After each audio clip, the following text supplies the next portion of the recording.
Bonjour à tous. On va commencer. Bonjour à tous et à toutes, pardon.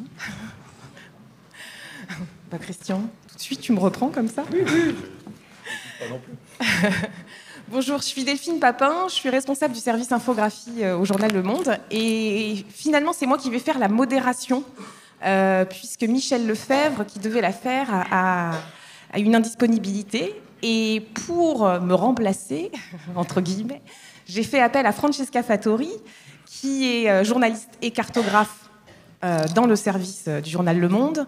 Et en fait, je rends un peu à César ce qui appartient à César, parce que je voulais vous faire la présentation d'une enquête maritime sur le calamar chinois, et que, en fait, c'est Francesca qui l'avait menée. Donc, je l'ai appelée hier soir en lui disant « Essaie de venir, ce sera plus facile pour moi de faire la modération plutôt que de faire les deux. » Donc, nous aurons une partie sur le calamar chinois, mais je ne vous en dis pas plus, parce que ce sera dans un second temps. Alors, aux côtés de Francesca, nous avons fait le choix avec les journalistes du Monde de faire venir Christian Gratalou, qui est votre serviteur, géographe, historien. Non, on ne dit pas ça, on dit géohistorien. Je crois que c'est comme ça que tu aimes être nommé. Géohistorien, et qui, donc, vous le savez sans doute, a sorti cet atlas historique de la Terre. C'est le 3e volume, il y en a 2 autres qui sont un sur la France et l'autre sur plutôt le monde. Donc ça, vous pouvez le retrouver au Salon du Livre aux Arènes. Et avec toi, Christian, on va brasser à la fois le passé et on va arriver jusqu'au présent, ce qui nous permettra de faire la transition avec Francesca. Et puis, enfin, nous avons invité aussi Guillaume Calafa, qui est historien spécialiste de la mer, et plus singulièrement de la mer Méditerranée. C'est pour ça que vous nous raconterez Petite Mer. Et donc, plutôt dans sa partie historique. Donc, on va essayer à la fois de les faire converser ensemble. C'est pas facile parce que c'est à la fois le passé et le présent, mais quand même, quand l'avantage de la cartographie, c'est que c'est un langage qui est un langage universel, ou presque, on verra comment. Et puis, c'est aussi un langage qui traverse les époques. Alors évidemment, les cartographes du passé ne sont pas forcément les cartographes du présent, mais ils se posent les mêmes enjeux et les mêmes questionnements. On laissera évidemment une partie du temps pour que vous nous posiez des questions, parce qu'on ne sait peut-être pas tout ce que vous avez envie de savoir, en essayant d'y répondre. Et la première chose quand on a préparé cette conférence, que je me suis posée comme question, et Christian Gratalou m'a étonnée, c'était au fait, est-ce que c'est plus difficile de cartographier la Terre que de cartographier la mer? C'est pas pareil. Alors, la mer, on a tendance d'abord à penser qu'elle est plate, ce qui est... Bon, bien sûr, vous savez, il y a des vagues, il y a des marées, il y a de la houle. Mais enfin, bon, en gros, on a tendance à penser que c'est quelque part vers un niveau zéro, le niveau de la mer. C'est pas simple, c'est pas tout à fait ça, vous allez le voir. Et puis, d'autre part, on peut pas du tout pratiquer la cartographie qu'on fait sur Terre. Vous avez peut-être une idée des cartes de Cassini, par exemple, de la cartographie terrestre, qui se fait avec de la triangulation à partir de différents points codés qui bougent pas. Donc, la cartographie marine, longtemps, elle s'est faite uniquement de 2 façons. Une carte qui était une carte mentale qu'on ne pouvait pas tracer, c'est celle qu'on faisait par rapport aux étoiles. Et tout à l'heure, je reviendrai sur le rôle de la nuit. Et d'autre part, sur le fait qu'on pouvait le faire quand on avait la Terre en vue, donc des points qu'on pouvait viser, des amers, qui pouvaient être artificiels, tel rocher, voire tel arbre d'ailleurs, et puis éventuellement des points organisés par les hommes, des clochers, des tours, etc., voire des points faits exprès.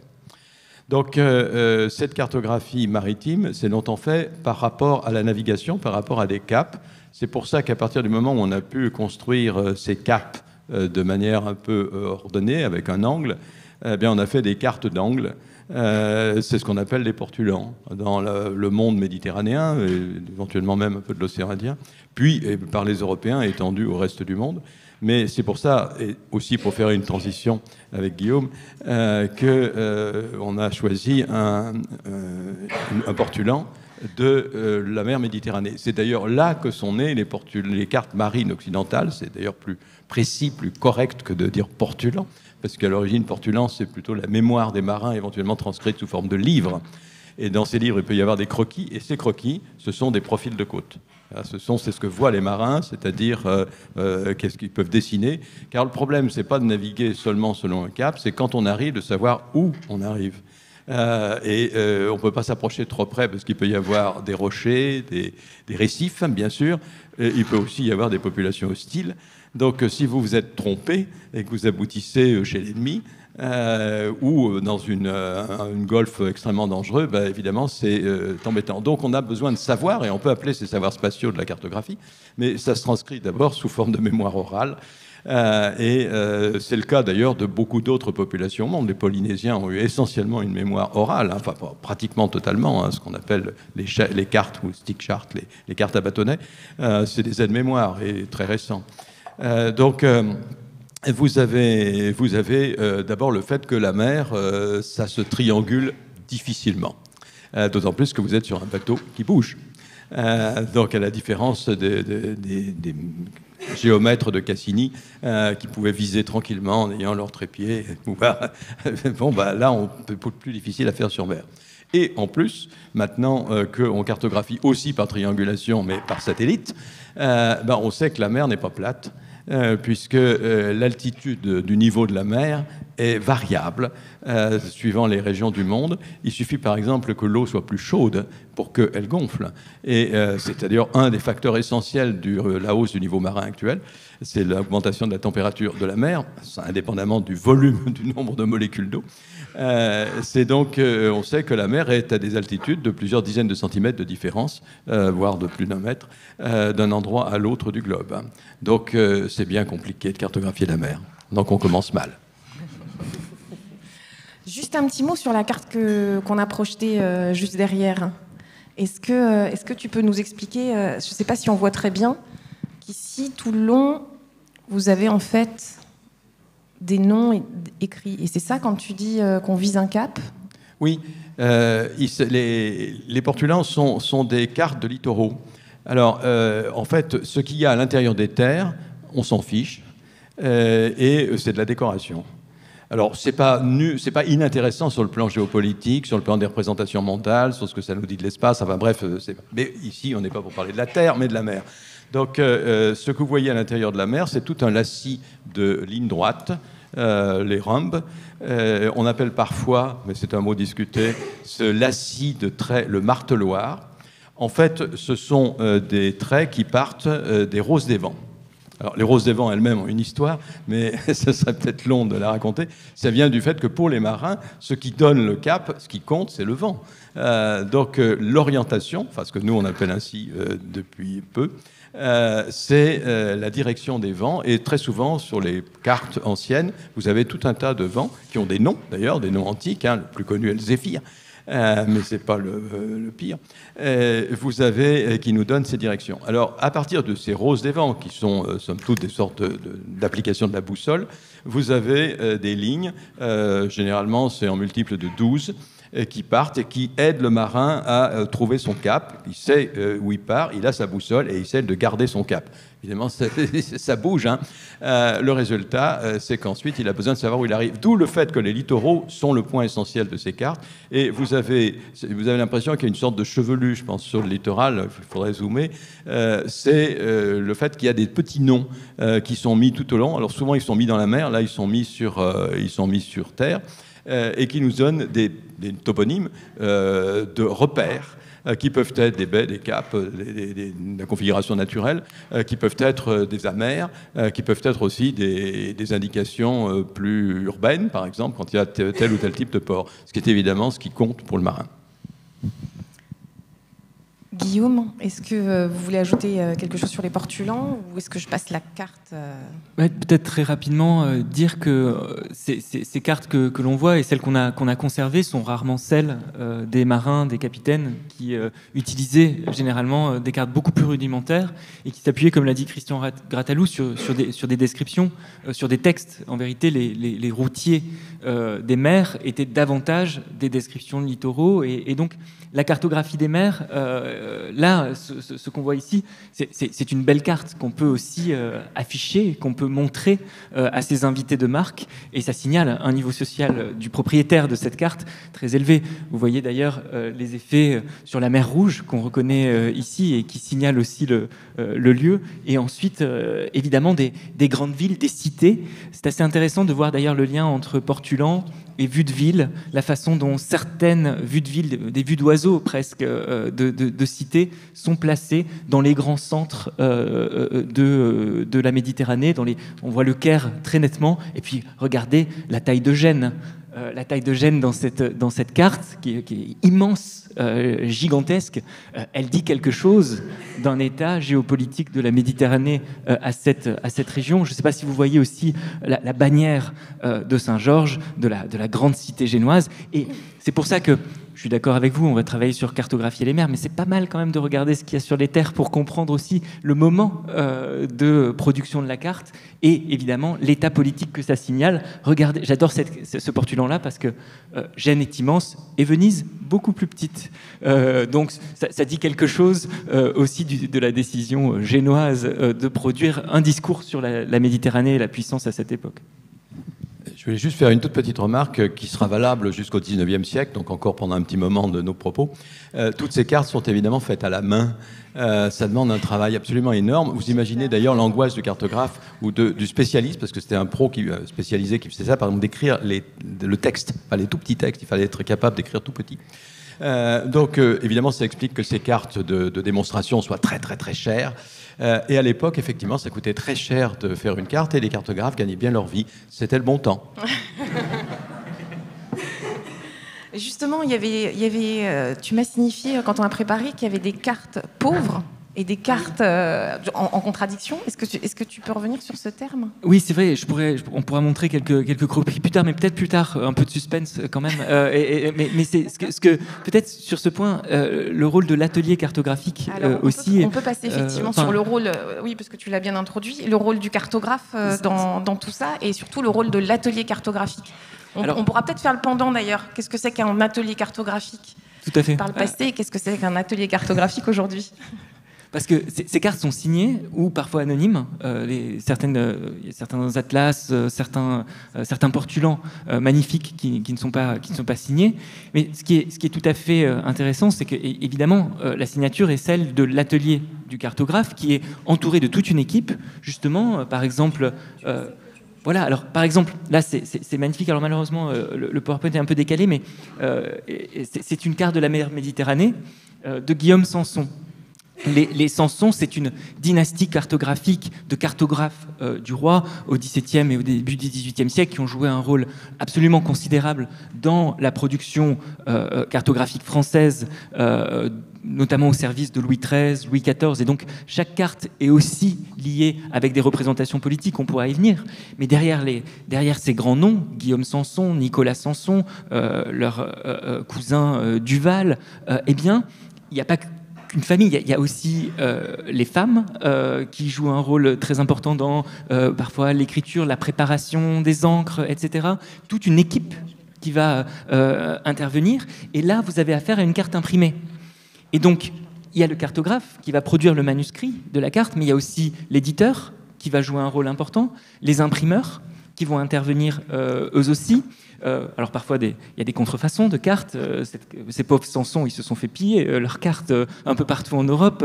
Il y a eu des imitations. Mais donc, il y a le graveur aussi qui va jouer un rôle important parce qu'il y a la technique manuscrite de fabrique des cartes, puis ensuite la technique de gravure qui est encore une autre technique spécifique. On pouvait ajouter parfois un rôle d'enlumineur qui allait venir aussi pour améliorer la beauté de la carte elle-même. Et c'est intéressant de voir cela comme un travail collectif, justement. Même si, comme bien souvent sous l'Ancien Régime, ce travail collectif est signé par le chef de l'atelier, mais il faut imaginer justement tout un groupe, tout un certain nombre d'interventions. À ce titre, je renvoie à une magnifique bande dessinée qui s'appelle Florida, de Jean Dittard, qui montre un petit atelier de cartographes protestants exilés à Londres dans la seconde moitié du XVIe siècle, qui produisent des cartes de la Floride et pas uniquement des cartes d'ailleurs. C'est l'atelier d'un graveur. Et on voit que dans cet atelier, il y a aussi une famille. Ce n'est pas uniquement un travail solitaire. Alors, moi, je peux peut-être raconter ce que c'est aujourd'hui un atelier cartographique. Donc, au journal Le Monde, on a 18 personnes qui sont à la production des cartes pour un quotidien. Alors, c'est pas une famille, mais presque. Parce que d'abord, on se connaît, parce qu'on s'est rencontrés à travers nos études. La cartographie, c'est quand même un petit monde. On s'apprécie, on regarde ce que font les autres, on échange. Et pour faire travailler un collectif comme ça, il nous faut à la fois des cartographes, mais à la fois des gens pour penser les cartes. Donc Francesca, elle fait partie des gens qui font les enquêtes pour mettre les éléments sur la cartographie, sur la carte. Donc en fait, la personne qui met les données, qui choisit les données, et la personne qui décide n'est pas la même. Et puis, on n'a pas nos enlumineurs, mais par contre, on a des illustrateurs qui viennent faire en sorte que vous ayez envie de rentrer dans cette carte. Parce que la composition des couleurs, la manière dont on hiérarchise une donnée, tout ça, on joue sur la valeur de la couleur et on joue aussi sur l'intensité de la couleur et puis sur la couleur en elle-même. Et toute cette réflexion-là, les cartographes d'aujourd'hui, qui sont presque des ingénieurs, sont pas forcément tous familiarisés à cette donnée artistique. Et donc, au sein du service infographie du Monde, on a réuni tous ces corps de métier, donc à la fois la dimension recherche, la dimension cartographique et la dimension dessin, illustration. Voilà. Donc mais on travaille souvent à 2 ou 3 sur une seule et même carte. Oui, je voudrais revenir un petit peu sur justement le côté atelier. C'est vrai qu'il faut les penser absolument comme les ateliers de peintres. Non seulement il y avait des petites mains qui broyaient les couleurs, etc., mais une partie des choses simples de la carte pouvait être laissée à quelqu'un d'un apprenti. Des choses très précises étaient liées à des spécialistes. J'ai évoqué celui qui était capable d'écrire petit. Vous avez d'ailleurs, on raconte que le frère de Colomb, qui était cartographe, avait été embauché par sa capacité à écrire petit. Et c'est surtout le lien. Il n'y a pas de solution de continuité entre l'atelier du peintre et l'atelier du cartographe. C'est très très net à Anvers, en particulier, où il y a les grands cartographes de la fin du XVIe siècle, Ortelius, Mercator. Il y a exactement un lien très net, par exemple, avec Rubens, qui habite d'ailleurs à quelques centaines de mètres des ateliers. Et il y a un tableau de Rubens qui représente les 4 parties du monde, que j'utilise souvent, qui est implicitement un planisphère. Un planisphère tel que Ortelius puis Mercator l'avaient codifié. Sauf que c'est des hommes et des femmes, les grands fleuves et les grandes parties du monde qui sont représentés, mais ils sont disposés absolument comme sur un planisphère. Mais en fait, ils avaient les mêmes graveurs. C'est-à-dire que c'était absolument des gens qui étaient dans presque la même corporation, enfin le même groupe de travail. Alors, puisqu'on en est toujours sur les ateliers, on a aussi en cartographie un immense enjeu au-delà du dessin, qui est ce qu'on pose comme nom sur la carte. Et là, ça traverse les époques, puisqu'on s'en est parlé ce matin, Guillaume, et on s'en est parlé encore avec Francesca récemment, sur nommer, mettre un nom sur une carte, c'est déjà faire un acte politique. Est-ce que je montre la carte Peut-être cette carte est d'une part très belle. Vous voyez, et ça rejoint aussi ce que dit Christian Gratalou sur les compétences nécessaires aussi pour produire graphiquement ce type de carte.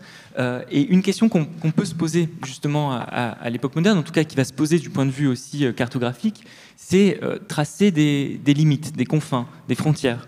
Alors ça, du point de vue terrestre, on le voit, ça peut épouser de temps en temps les frontières dites naturelles, même si cette expression n'a aucun sens.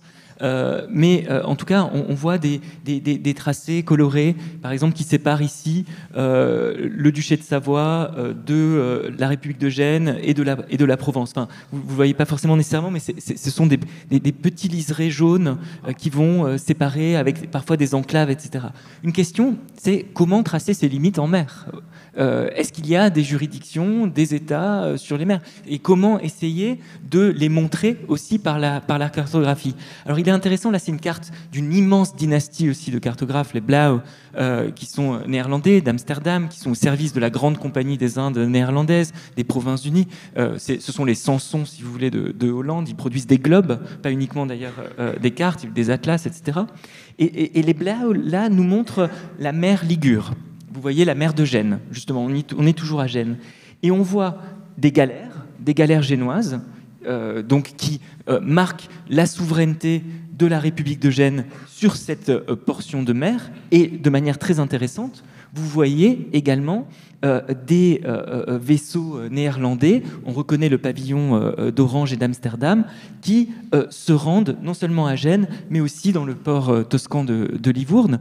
Cela dit quelque chose d'une pénétration commerciale, d'un moment, vous voyez, tout à fait intéressant de l'histoire de la Méditerranée, sachant que les Néerlandais vont obtenir des privilèges à Gênes pour faire leur commerce. Et donc, cette représentation dit quelque chose aussi d'un état de la souveraineté génoise sur cette portion de mer, maintenue par les galères, par les forces des galères, et en même temps, vous voyez, c'est un espace relativement réduit aussi, c'est-à-dire les Génois qui revendiquaient, ils possédaient la Corse à l'époque, une immense juridiction maritime qui allait jusqu'aux bouches de Bonifacio.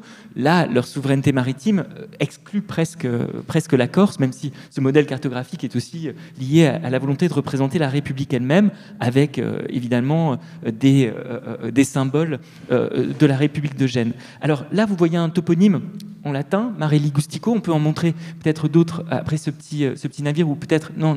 En fait, celle d'avant, elle est plus intéressante, celle de Samson. Celle de Samson est très intéressante sur les toponymes. Alors vous voyez plein de cartes. Non, celle-ci, pourquoi pas. Enfin, pourquoi pas celle-ci aussi. On peut continuer. Alors là, alors celle-ci. On change quelque chose parce que là, vous avez remarqué, le toponyme n'est pas forcément lisible au premier abord. En fait, il y a écrit Venedig Korfezi. Pour les ottomanistes, vous le reconnaissez. C'est du turc ottoman. Ça veut dire le golfe de Venise, par un cartographe ottoman qui s'appelle Piri Reis. Vous voyez Venedig en bas, parce que je vois que des gens qui lisent le turc ottoman, et Korfezi, donc le golfe de Venise. C'est une carte portulan, une imitation aussi des portulans génois, vénitiens, catalans, par un des grands cartographes ottomans, Piri Reis, qui était amiral lui-même et qui a produit des beaux atlas de la Méditerranée. Son livre de la mer Méditerranée était un cadeau fait au sultan Suleiman. Il a été ensuite réimprimé. Et à nouveau, c'est un portulan avec une description des côtes. Et il dit souvent qu'il a vu d'ailleurs certains de ces ports. Et les Vénitiens les Ottomans connaissaient Venise. Mais ce qui est très intéressant, c'est que là, c'est la mer Adriatique, ce golfe de Venise, vous voyez ? Et c'est une mer Adriatique que les Vénitiens revendiquent, qui appartient à Venise. Je ne sais pas si la carte suivante peut être intéressante et peut-être... Piri Reis a aussi fait une carte célèbre de l'Amérique du Sud. Voilà, 1713... Une carte extraordinaire. Alors là, on la voit pas, mais je pourrais vous l'envoyer. Elle est très visible. C'est une carte du monde qui dessine notamment les côtes du Brésil. Et c'est tout à fait intéressant sur la façon dont les transferts de connaissances aussi passaient jusqu'à Istanbul, et la façon dont Istanbul aussi a pensé le monde. Oui, c'est ça. C'est qu'on voit bien que la cartographie, c'est un langage universel, parce qu'on a réutilisé. Là, on retrouve les mêmes codes, en tout cas. Alors, je ne sais pas dans quelle mesure on se les est passés, mais... Il y avait les mêmes techniciens, et de fait, à Istanbul, il y avait aussi des prisonniers génois, portugais, des captifs qui ont joué un rôle dans le transfert de connaissances. Mais comme le disait Christian Grattalou aussi, le rapport terre-mer a pu produire d'autres formes de représentation techniques et cartographiques. Un anthropologue tongien qui s'appelle Epeli Ofoa a par exemple expliqué que les Océaniens pensaient l'Océanie comme une mer d'îles. Ils inversaient le rapport terre-mer, c'est-à-dire que l'océan était le moyen de communiquer entre les espaces. Et donc, il faut complètement renverser du point de vue anthropologique le rapport entre terre et mer dans la cartographie polynésienne. Ça n'a rien à voir avec la Méditerranée. Donc là, j'ai fait un petit excursus, mais vous voyez encore ces revendications toponymiques présentes ici. Alors là, ce qui m'intéresse, on n'a pas la version gravée. Là, vous voyez, c'est la version manuscrite par le neveu des Samson, donc Pierre Duval, qui faisait partie de cette grande dynastie de cartographes dont je vous ai parlé. Et ce qu'on voit de manière très intéressante, là, c'est ce qui est devenu le golfe de Venise pour les Français au XVIIe siècle. C'est-à-dire, vous avez le golfe de Venise qui est mentionné, évidemment, mais qui est mentionné, vous voyez, à Venise. Le golfe ne doit pas s'étendre dans des proportions trop grandes, puisque ensuite, vous voyez mer Adriatique, qui est dans une police légèrement plus grande. Légèrement plus grande. Pourquoi aussi ? Parce que nous sommes au milieu du XVIIe siècle, parce que Venise a perdu une partie de ses possessions adriatiques, que les Ottomans sont présents dans la région, et Duval trace, alors là c'est difficile à voir, mais un petit liseré sur les côtes qui montre les frontières politiques. Pour tracer ses appartenants, vous voyez l'Empire ottoman qui est présent sur les côtes grecques et dalmates, les États du pape, le royaume de Naples, qui signale aussi des formes de morcellement de ce golfe de Venise qui n'appartient plus tant que ça à Venise uniquement. Et de manière symétrique, la mer de Toscane, c'est aussi une revendication du grand-duc sur une portion de la Tyrrhénienne, vous voyez. Donc la toponymie, pour le dire plus simplement, la toponymie est un instrument de la revendication des États bordiers pour la possession des mers. Alors justement, Francesca, ça nous est déjà arrivé, ça, au journal ? Oui, ça nous arrive très régulièrement parce que nommer dans certaines régions du monde, il peut y avoir encore aujourd'hui des tensions assez importantes d'un point de vue géopolitique sur des mers. On pense par exemple au golfe arabo-persique. Aujourd'hui, les Iraniens font affaire avec les Qataris grâce au gaz, donc ils sont obligés de se mettre d'accord par rapport à la mer, mais jusqu'à il y a très récemment, en fait, on recevait des courriers régulièrement au journal. Si jamais on avait le malheur d'écrire juste golfe persique ou golfe arabique, parce qu'il y a souvent des enjeux de taille, c'est-à-dire que nous, on aimerait bien être ultra précis et écrire bien les deux dénominations sur les cartes, mais parfois, quand on a la place d'un timbre-poste sur une petite carte de situation qui doit permettre de localiser l'endroit dont parle le journaliste, eh ben, on n'a pas la place. Donc parfois, on est obligé de faire des choix. Et bien évidemment, ça origine toujours des lettres assez enflammées des différents services consulaires ou des ambassades. Et récemment, on a eu le cas aussi avec la mer du Japon. Donc, qui est cette mer qui est entre la péninsule coréenne et le Japon, que donc les Japonais appellent mer du Japon et les Coréens appellent mer de l'Est. Et donc, Japon-Corée, relation assez tendue par l'histoire, la Seconde Guerre mondiale, etc. Je vais pas revenir là-dessus, mais encore aujourd'hui, et les uns et les autres écrivent des articles extrêmement savants. Si vous allez regarder sur les sites des ambassades, vous trouverez des chapitres qui sont consacrés à cet enjeu-là, pour que la mer soit nommée uniquement mer du Japon par le japonais, ou bon, les Coréens ils sont un peu plus souples, ils sont d'accord parfois qu'il y ait la double dénomination, mais pas toujours. Et nous, on essaye toujours de mettre les deux. Donc, mer du Japon / mer de l'Est. Et il y a eu un jour où on a eu la surprise on reçoit un appel par le journaliste qui s'occupait du desk Asie et qui donc prend en fait toutes les contributions des correspondants sur place, etc. Et qui nous dit j'ai une dame de l'ambassade du Japon qui est venue ici parce qu'on devait caler un rendez-vous et en fait elle voudrait vous rencontrer parce qu'elle est pas très contente de la dernière carte où vous aviez écrit mer du Japon, mer de l'Est. Et donc, branle-bas de combat dans le service. Donc, on accueille cette dame très, très charmante par ailleurs, qui nous fait un exposé de 1 heure, qui était venue qui avait bien préparé sa venue. Elle venait pas que pour rencontrer le journaliste, avec des anciennes cartes, des reproductions, qui voulait nous convaincre qu'il fallait écrire uniquement mer du Japon sur nos cartes. Donc, encore aujourd'hui, tendu comme question. Si je peux ajouter une incise, c'était le cas aussi à l'époque moderne, par exemple, alors pas nécessairement en Méditerranée, même si là, vous voyez aussi à quel point la mer de Tunis est petite. Par exemple, la mer de Tunis, vous voyez, ça dit quelque chose d'une volonté de nier une projection maritime de la province ottomane de Tunis. Mais un des litiges toponymiques les plus célèbres, ça a été étudié par Renaud Morieux notamment, c'est la Manche. La Manche ou The Channel, selon ce que vous mettez sur votre carte, c'est une revendication frontalière qui n'est pas du tout évidente. Et c'est assez intéressant. C'est pas qu'un effet de traduction, c'est un effet aussi de construction politique. Et il y a le Pas-de-Calais et le Pas-de-Douvres. Oui, voilà, Pas-de-Calais ou Pas-de-Douvres. Ouais. Alors justement, il y a aussi cette idée, je crois, Christian, qu'on a eu cet enjeu sur nommer les océans. Oui, enfin, alors d'abord, je m'excuse auprès de ceux qui avaient pu être au Marathon des images hier au soir, parce que j'ai utilisé une carte différente. Là, c'est un Mercateur au lieu d'être une Ortelius. De faire un peu, quand même, que ça vous change un peu. Mais c'est la même époque, on est à la fin du XVIe, et c'est le même problème. C'est-à-dire que c'est une carte flamande, donc, même si on est dans le Brabant, parce que les océans n'ont pas du tout les noms dont on a l'habitude. Alors, je passe sur le fait que les océans sont bien remplis, plus qu'aujourd'hui. La mer s'est vidée de continents imaginaires, entre autres dans le continent antipodique. Mais c'est vrai aussi, mais on ne le voit pas trop ici dans le pôle Nord. Mais vous avez surtout le fait que les noms des océans qui sont sur cette carte, et que je pense que vous ne pouvez pas voir, donc vous êtes obligé de me croire, ne sont absolument pas océans. D'ailleurs, le mot est très peu utilisé, donc c'est mer plutôt. Donc on ne dit pas la mer Pacifique, la mer Atlantique et la mer Indienne, mais on dit la Mar del Sur pour le Pacifique, c'est-à-dire la mer du Sud, et Mar del Nord pour l'Atlantique. Alors, ça peut vous sembler bizarre quand vous avez en tête planisphère contemporain. Regardez la taille et la forme, le déhanchement, pourrait-on dire, de l'Amérique, la taille de l'Amérique du Nord en particulier. C'est vrai que le Pacifique semble beaucoup plus méridional. Et on n'a aucun scrupule d'ailleurs à écrire mer du Sud, Mar del Sur, au nord de l'équateur.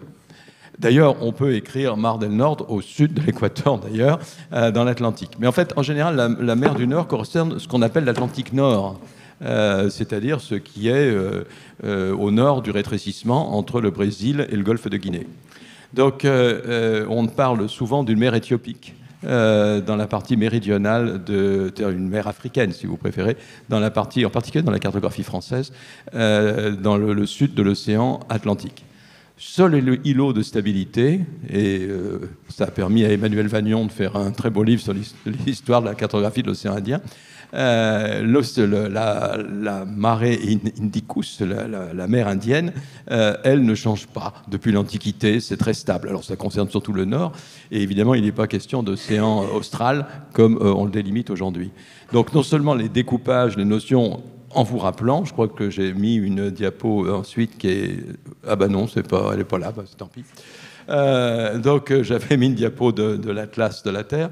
Voilà, c'est la suivante. Voilà. Et on peut même d'ailleurs prendre le zoom de la carte, voilà, celle-ci, qui est un planisphère dont très curieux comme type de projection, parce que j'aime bien de temps en temps, à dose homéopathique, mettre des planisphères inhabituels.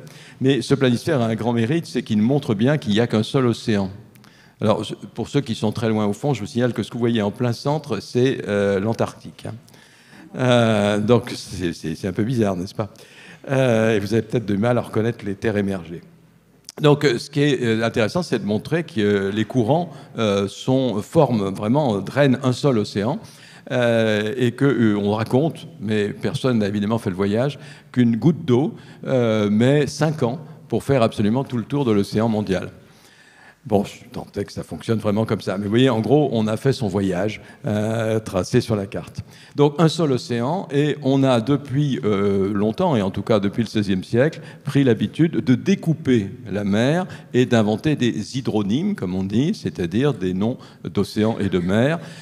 Sur ces cartes, vous trouvez bien le mot Pacifique, mais en général, c'est une toute petite partie de notre Pacifique actuel qui se situe au débouché du Cap Horn ou du détroit de Magellan quand on arrive dans le Grand Océan, qui est aussi une des dénominations de la mer du Sud. Alors justement, Christian, si on est dans les courants, est-ce qu'on ne parlerait pas un peu des grandes découvertes qui sont liées à ces courants? Je crois que c'est ça que tu racontes à un moment donné dans ton... Ah, non, les familles, tu veux que j'en reparle? Ok. Moi, voilà, d'accord. Enchaînons sur les grandes découvertes, avec les guillemets qu'il faut mettre à grande découverte, expression du 19e siècle. Oui, alors ce que je veux bien, c'est deux choses.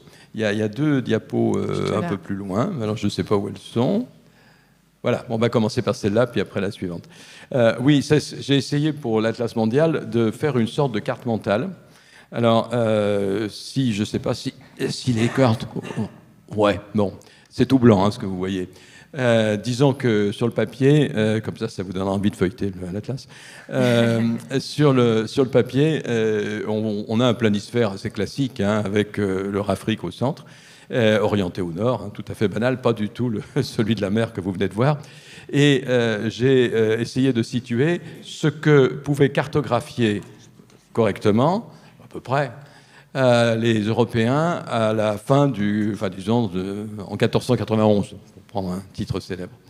Et ce dont il avait une idée, et puis tout le reste, ce qui est très très pâle tout autour, c'est ce dont il n'avait aucune idée. Ou alors il projetait des mythes, ou des représentations type supposer un continent antipodique. Donc on a en gros l'axe de l'Ancien Monde, hein, l'ensemble des sociétés denses et en continuité de la Méditerranée à la mer de Chine. Mais la partie ouest, les Européens la connaissent. Et comme nous sommes à la fin du XVe siècle, vous voyez que l'Atlantique Nord, je devrais dire la mer du Nord, est très largement déjà en partie connue.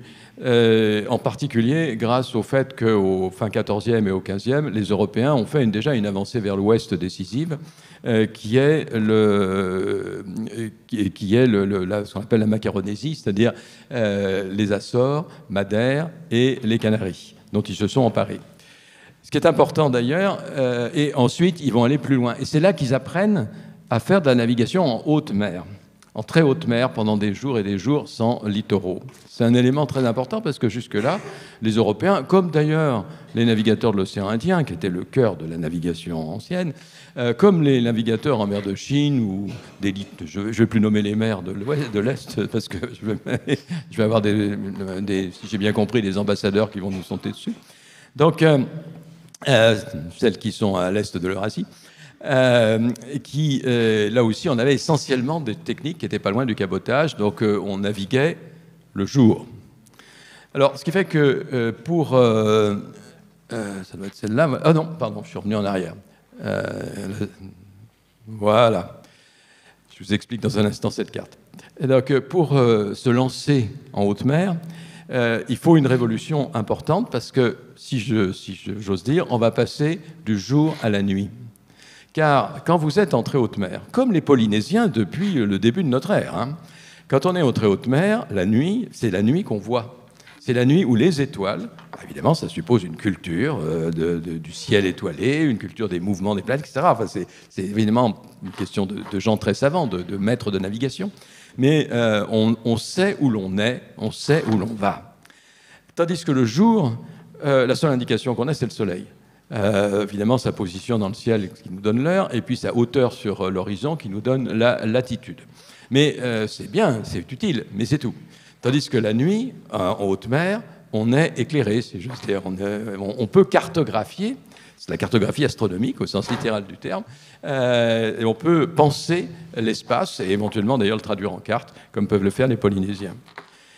Donc, vous voyez, pour les Européens au XVe siècle, on est d'un moment où on passe d'une navigation de jour, parce que la nuit, c'est dangereux. La nuit, il y a des récifs qu'on ne voit pas, il y a éventuellement des endroits désagréables où on peut arriver. Enfin bref, le plus souvent, on fait comme tentait de faire Ulysse, c'est-à-dire que la nuit, on se met à la côte, on essaye de jeter l'ancre, enfin d'être dans un endroit à l'abri, dans un port, hein, même si c'est tout à fait naturel, et de pouvoir être tranquille.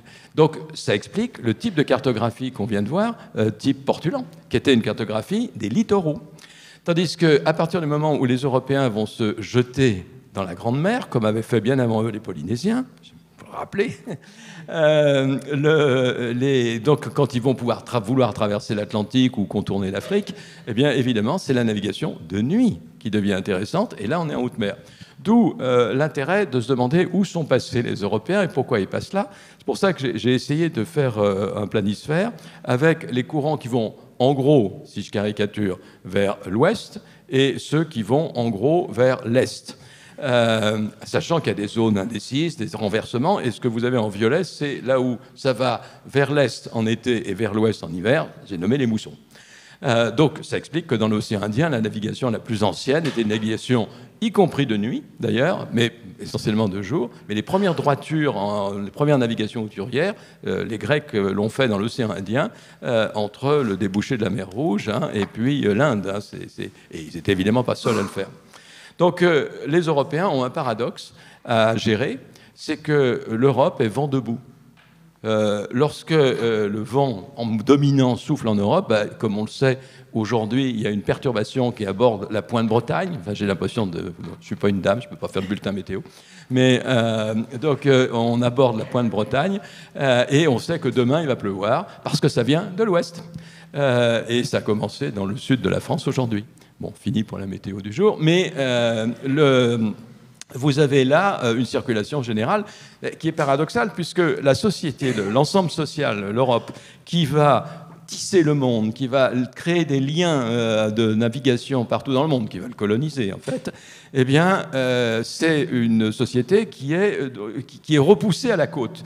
Donc les Européens, pour partir loin, pour traverser l'Atlantique entre autres, eh bien, il faut qu'ils aillent soit très au nord, c'est la route viking, qui a été quand même globalement un cabotage de jour pour les Vikings du Xe, XIIIe siècle, quand ils ont été aux Féroé, puis en Islande, puis au Groenland, puis jusqu'en Amérique, enfin au Vinland, et route qui est d'ailleurs très largement brisée par des conditions naturelles, c'est-à-dire le refroidissement à partir du XIIIe siècle, et la disparition du point intermédiaire qui était les établissements au Groenland. D'où reste une route, mais qui est la route du Sud. C'est-à-dire que quand les Européens vont pouvoir partir loin, eh bien, il faut qu'ils aillent vers le sud, qu'ils descendent, si vous voulez, mais enfin, évidemment, je ne vais pas utiliser cette expression, qu'ils aillent vers le sud, d'où l'intérêt d'ailleurs des îles de la Macaronésie que j'ai évoquées, pour aller chercher les alizés, c'est-à-dire les vents subtropicaux qui sont d'est en ouest, qui sont des vents qui vont pousser vers l'ouest. C'est exactement le trajet de Colomb. Il part plein sud, il pique ensuite, quand il a attrapé les alizés, il part à l'ouest, et puis il va chercher par le Gulf Stream, enfin la traduction maritime des courants c'est le Gulf Stream, mais il va chercher les vents d'ouest cette fois-ci, aux plus hautes latitudes, aux latitudes tempérées, les nôtres, qui le ramènent en Europe. C'est le fameux commerce triangulaire ensuite qui fait ce genre de choses. Donc c'est une circulation qu'ils ont appris au XVe siècle dans les îles de l'Atlantique, et sans lequel effectivement les Européens n'auraient pas pu, comme je l'évoquais, tisser le monde. Et ils vont ensuite reprendre, c'est très intéressant d'ailleurs dans la circulation dans le Pacifique, le fameux galion de Manille, ils vont comprendre que ça fonctionne de la même manière. Alors ils n'avaient pas la théorie des anticyclones en tête, mais ils comprennent empiriquement dès le XVIe siècle que ça fonctionne de la même manière. On va vers l'ouest si on prend les latitudes subtropicales, tropicales, on va vers l'est, on prend le vent d'ouest si vous voulez, si on va aux latitudes tempérées. D'où le fait que là, ils pouvaient naviguer de nuit. Mais bon. Merci. Je voulais aussi qu'on parle droit de la mer, parce que ça aussi, c'est sur nos cartes, avec ce qu'on appelle les zones économiques exclusives. Mais avant les zones économiques exclusives, on avait peut-être je crois que vous m'avez parlé, c'était pas le droit de la mer, c'était le droit du plus fort. Est-ce que Guillaume, vous pouvez nous en dire un mot ? Non, mais il y a eu des grands débats juridiques sur le statut des mers. Je ne vais pas revenir dessus, ce serait assez long, mais justement, ça permet de peut-être évoquer la cartographie pauvre, parce que je voulais vous montrer la carte avec les petits canons. Voilà, qu'on voit là. Voilà, celle-ci. Celle-là est très belle. Enfin, celle-là, je l'aime beaucoup, mais ça n'a... Voilà, on pourra utiliser les deux. Mais là, en fait, il faut s'imaginer qu'une grande partie des cartes dont on dispose dans les archives, c'est plutôt des croquis de ce type. On a beaucoup de petits croquis qu'on trouve qui sont des formes de débats sur des confins, des manières de tracer des frontières, où sont les limites par exemple d'un péage douanier, qu'est-ce que c'est l'entrée d'un port. Là alors on change d'échelle, on prend là une grande échelle, on est vraiment au cœur des entrées, des espaces, des lieux interstitiels qui sont généralement des espaces de revendication. On trouve une myriade d'archives sur des frontières terrestres, par exemple, sur du cadastre, sur la façon de tracer justement des confins. Alors ça peut être des communautés qui réclament des droits de pâturage, par exemple, ce type de choses qui sont tout à fait passionnants à étudier. Alors on l'appelle, c'est peut-être d'ailleurs un terme assez malheureux, cartographie pauvre dans l'historiographie et la littérature, mais elles sont d'une très grande richesse pour comprendre comment les acteurs du passé défendaient, revendiquaient des frontières. En mer, c'est plus difficile, évidemment, là encore, mais il y a des marques. Et j'aime beaucoup ce petit croquis qui est conservé à la BNF. On est à côté du port de Livourne, du port toscan de Livourne, parce qu'on voit l'île de la Meloria tout en haut. Vous pouvez la voir, ce petit écueil, c'est un rocher très très célèbre, parce que c'est la plus grande défaite des Pisans contre les Génois, et c'est le début de la grande thalassocratie génoise en Méditerranée. Nous sommes là au XIIIe siècle, donc c'est un écueil qui a une longue histoire, mais qui est aussi un espace de revendication pour le grand-duc de Toscane qui taxe tout navire qui passe entre la Meloria et la mer de Toscane et le port de Livourne. Et donc il y a des demandes de péage, par exemple, qui nécessitent justement des tracés. Ce qui est très intéressant du point de vue des revendications maritimes aussi, c'est qu'on va, au XVIIIe siècle, commencer à avoir l'idée qu'une mer territoriale existe, et que cette mer territoriale, elle est tracée avec la portée du canon.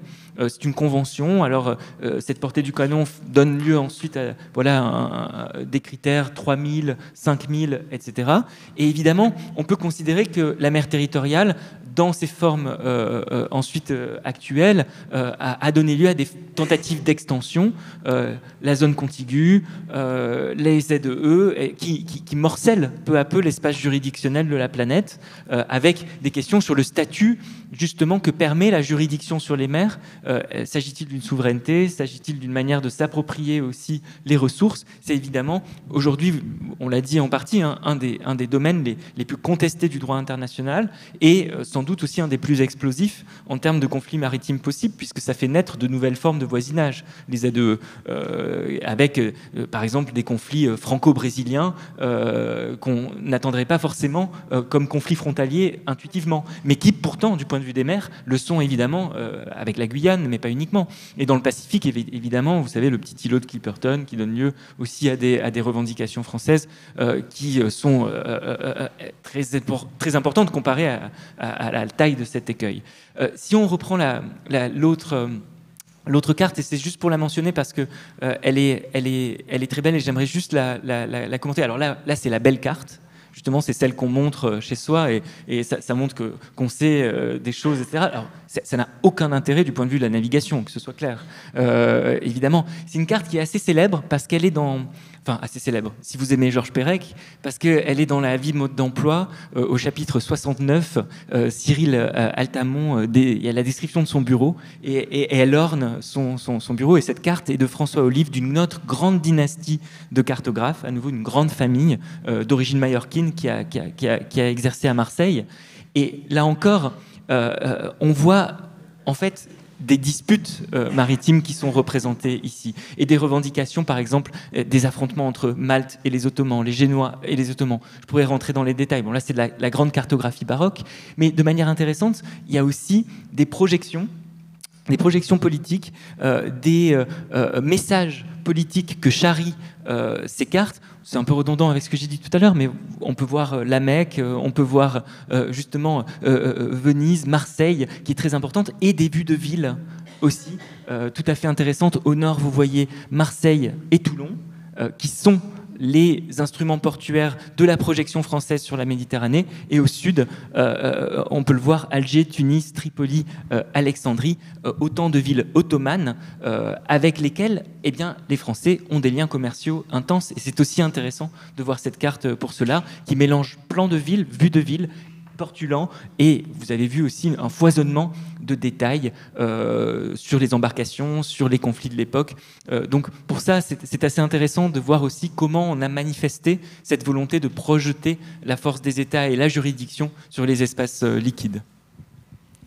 Alors, on va passer au temps présent et on va voir que la cartographie et le cartographe peuvent avoir un autre rôle, celui d'observer ce qui se passe sur les mers. Et nous, on a travaillé on a fait une enquête pendant plus d'1 an sur, justement, c'était le fameux calamar chinois que j'avais laissé en suspens au début de la conférence. Et on trouvait que c'était intéressant de vous raconter une autre façon. Oui, vous avez faim, c'est ça. On vous parle de calamar. Et oui. Oui, si tu veux, oui. Alors, donc, je fais juste la transition, en fait. Donc, notre propos, il était sur une flotte chinoise et qui va s'approcher des zones économiques exclusives. Donc, pour que vous puissiez, ça me permettait de faire la transition entre les canons et la ZEE, et on a fait un schéma qui va vous parler à la fin de notre propos. Donc, oui, parce que donc en fait aujourd'hui, quand on cartographie la mer, par exemple au quotidien Le Monde, il y a ces questions de frontières maritimes qui reviennent beaucoup, parce qu'en fait, savoir jusqu'où on fait courir sa souveraineté sur la mer et où est-ce qu'on fait passer la frontière, détermine de là découlent plein de questions liées à l'exploitation des ressources. Est-ce qu'on peut exploiter le gaz qui est en dessous ou pas? C'est très d'actualité. Il suffit d'ouvrir le journal aujourd'hui pour voir les tensions, par exemple, entre la Grèce et la Turquie. Donc, en fait, comprendre ce petit schéma en dessous est utile. Parce qu'en fait, donc aujourd'hui, Guillaume le disait, il y a la mer territoriale qui appartient à l'État, mais on peut pousser la souveraineté sur la mer plus loin, jusqu'à 200 000 nautiques. Donc, en fait, un mille nautique, c'est à peu près 2 km, en gros, à la louche. Et en fait, donc vous, État côtier, vous êtes souverain sur l'eau, donc les ressources qui sont dans l'eau, sur le fond marin et en dessous du fond marin, dans cet espace. Et donc, si un État tiers veut venir explorer, pêcher, extraire du gaz ou du pétrole, il doit vous demander l'autorisation. Et donc, cette question-là nous a intéressés, parce que dans cette enquête qu'on a faite sur le calamar chinois, qui à l'origine n'est pas un calamar chinois, mais un calamar de la mer d'Arabie, en fait, donc, on s'est aperçu qu'il y a des pratiques aujourd'hui en mer qui, en raison de cet élément liquide et très vaste, sont difficiles à observer, difficiles à analyser, mais qui posent des problèmes d'un point de vue de la gouvernance, d'un point de vue de la biodiversité. Et donc voilà, ça a été une enquête qui a duré plus d'1 an. Où donc le service infographie et cartographie du journal Le Monde a été sollicité en même temps que les correspondants en Chine, le correspondant au Pakistan, la journaliste spécialiste de la biodiversité marine, celle spécialiste de la Chine. Donc voilà, il y a eu tout un pool qui s'est mis en place. Et donc l'idée, c'était on avait lu des choses, on avait eu des échos par des spécialistes, mais il s'agissait d'aller enquêter sur une pratique de pêche qui devient de plus en plus massive. Donc, il y a la pêche au calamar. Et en fait, les autorités chinoises ont promu la pêche au calamar massivement dans les eaux territoriales chinoises et dans les eaux adjacentes en Asie. Mais voilà, la ressource, elle s'est tarie. Enfin, en tout cas, les captures de calamars ont baissé. Et donc, les autorités chinoises, dans leur politique en fait de fixation de quotas et un peu comme pour l'émission de gaz à effet de serre, en fait, ils affichent une politique où ils veulent faire baisser tous leurs indicateurs d'exploitation des ressources, si je puis dire.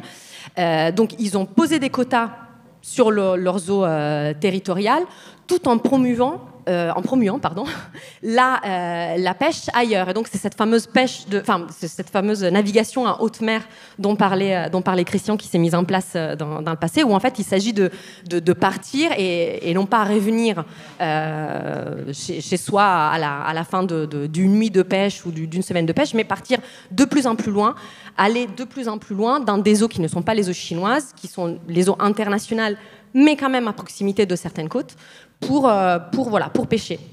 Et donc pendant 1 an, à l'aide de...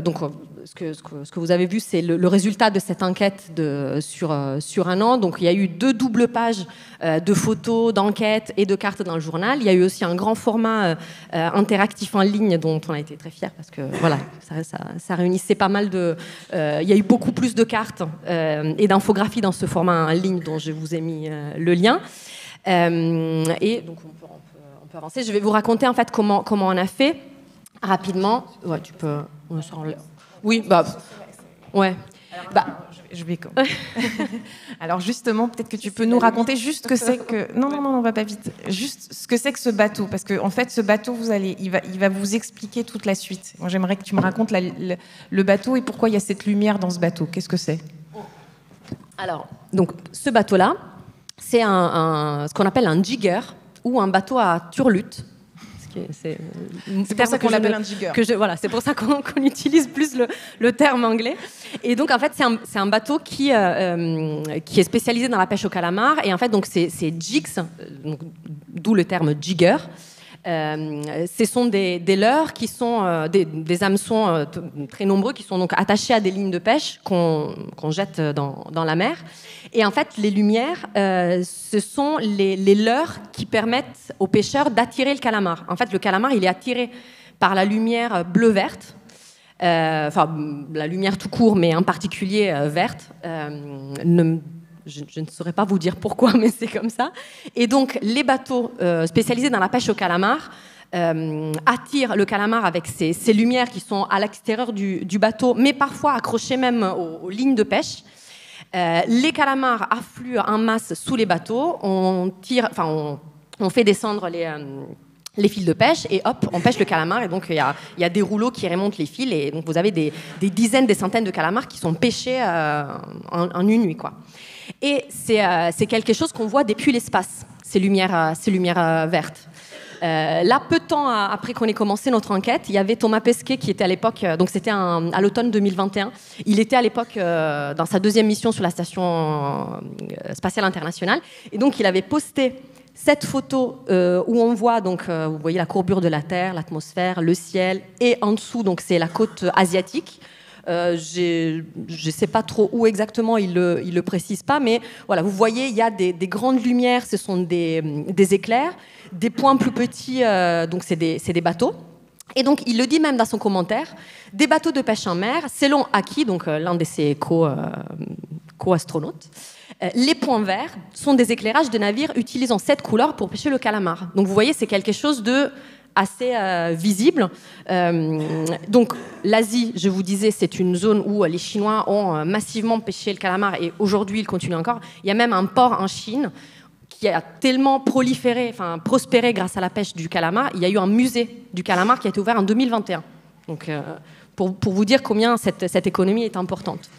Et donc, on a commencé, nous, notre enquête. Donc, Delphine, elle vous disait tout à l'heure, on est plusieurs, on est 18 à peu près dans le service infographie avec des talents différents. Donc, moi, j'étais plus à la recherche de données. Ma collègue Audrey, qui est illustratrice spécialisée dans tout ce qui est scientifique, a été chercher quelle est cette espèce de calamar. Donc, bien évidemment, tout ça, on le fait en lien avec des spécialistes. Donc, pour essayer de comprendre comment marche la vie du calamar, moi, je vous avoue, avant, je mangeais le calamar. J'adorais manger le calamar, moins maintenant, mais je ne savais pas du tout quel était son cycle de vie. Est-ce que c'est une espèce menacée? Est-ce que c'est une espèce un peu comme ça l'a été le thon à un moment donné? Et donc tout ça, ça nous a permis de comprendre comment fonctionnait ce cycle de vie. Donc, en fait, on peut se rassurer, actuellement, encore aujourd'hui, il n'y a pas forcément de soucis à se faire sur la quantité de calamars, parce que ça se reproduit très rapidement, et ça se reproduit une seule fois, par contre. Une fois, et après, il meurt. Mais il y a beaucoup d'œufs. Donc voilà, aujourd'hui, actuellement, c'est une ressource qui est encore abondante, mais comme il y a ces pratiques de pêche intensive qui se mettent en place, ça le devient la pression augmente de plus en plus. Bon, ça peut-être on peut passer vite, voilà. Et donc, il s'agissait pour nous d'expliquer comment ça marche cette pêche au calamar. Donc voilà, on avait, donc ça c'était la frise que vous aviez en bas de la page. Donc nous on a compris par cette enquête que voilà, c'est pas un bateau qui part. Vous devez imaginer des dizaines de bateaux qui partent. généralement à la fin du mois d'août. Il y a plusieurs types de bateaux. Il y a des jiggers comme celui qu'on vous a montré avec ses lumières vertes, mais il y a aussi des chalutiers. Il y a donc des chalutiers donc, qui lancent leur chalut, donc c'est ces filets qui sont lâchés à l'arrière du bateau et qui en fait ratissent tout ce qui vient derrière. On a beaucoup entendu parler des chaluts de fond qui raclent vraiment, c'est des bulldozers dans les océans, ils raclent tout. Pour le calamar, c'est pas des chalutiers de fond parce que le calamar reste pas mal à la surface. Mais c'est quand même ça provoque des dégâts autres dont je vais vous parler. Donc voilà, imaginez des dizaines de bateaux qui partent. Et nous, là, on avait eu la chance, en fait, de pouvoir... le correspondant en Chine, il s'était baladé un peu dans ces régions où il y a eu ces ports spécialisés dans la pêche au calamar. Et en fait, il avait pu échanger avec des pêcheurs qui attendaient. Ils attendaient que l'armateur leur donne le OK pour pouvoir partir. Et donc, il avait vu plein de bateaux, tous les mêmes, avec le nom qui est pareil, qui change juste d'un chiffre à la fin. Et donc, une fois qu'ils ont le OK, ils partent, donc généralement à la fin du mois d'août. Et voilà, il y a, comme je vous ai dit, plusieurs bateaux. Il y a aussi des cargos, de grands cargos qui partent, pas forcément en même temps, mais qui vont avoir un rôle dans cette pêche. Et en fait, on peut avancer. Donc voilà, c'est ce qu'on disait, la pêche de haute mer. Donc ils sortent des eaux territoriales chinoises, ils sortent de la ZE chinoise et ils vont en haute mer. Donc c'est ce qu'on appelle de la pêche hauturière, de la pêche en haute mer. Et c'est aussi de la pêche,